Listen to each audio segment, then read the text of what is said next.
আসসালামু আলাইকুম রহমতুল্লাহ। প্রিয় বন্ধুরা, আমরা দৈনন্দিন জীবনে অনেক অর্থকষ্ট ও সমস্যার সম্মুখীন হই।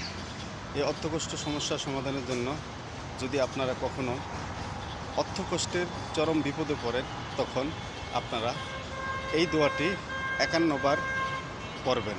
আল্লাহ রাব্বুল আলামিন আপনাদের অর্থকষ্ট দূর করে দিবেন। দোয়াটি পড়ার নিয়ম হলো, অজুর পরে আকাশের দিকে হাত তুলে শাহাদাত আঙ্গুল উপরের দিকে রেখে ৫১ বার এই দোয়াটি পড়বেন। দোয়াটি হলো ইয়া গানিয়্যু, ইয়া গানিয়্যু। অর্থ হলো, হে অমুখাফেক্ষী, অর্থাৎ যিনি কারো কাছে মুখাফেক্ষী নন, তিনি হলেন আমার মহান আল্লাহ।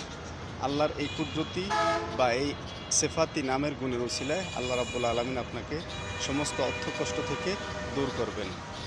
আমরা চেষ্টা করব সবসময় আল্লাহ রাব্বুল আলামিনকে সন্তুষ্ট রেখে আল্লাহ রাব্বুল আলামিনকে খুশি রাখার। আল্লাহ রাব্বুল আলামিন আমাদেরকে সৃষ্টি করেছেন ভালোবেসে, তাই আল্লাহর কাছে চাইলে আল্লাহ কখনো আমাদেরকে ফিরাবেন না। আর আল্লাহ রাব্বুল আলামিন কখনো তার বান্দার কষ্ট পছন্দ করেন না, কিন্তু বান্দা যদি তার নিজের ইচ্ছায় সেই কষ্টগুলি লালন করে পালন করে, তাহলে সেই বান্দার পরিণতি সে নিজেই ভুগতে হয়। কিন্তু আল্লাহ রাব্বুল আলামিন কোনো বান্দাকে নিজের ইচ্ছায় কোনো কষ্ট দেন না। সুতরাং সবসময় চেষ্টা করবেন আল্লাহ রাব্বুল আলামিনকে সন্তুষ্ট রাখার জন্য, এবং আল্লাহ রাব্বুল আলামিনের সন্তুষ্টি হাসিল করেই আপনি দুনিয়ার সমস্ত সমস্যাকে সমাধান করে সামনের দিকে এগিয়ে যেতে পারবেন। সবাই ভালো থাকবেন। ভিডিওটি ভালো লাগলে একটু শেয়ার করে দিবেন এবং একটা লাইক, একটা কমেন্ট করবেন। আল্লাহ সবাইকে ভালো রাখুন।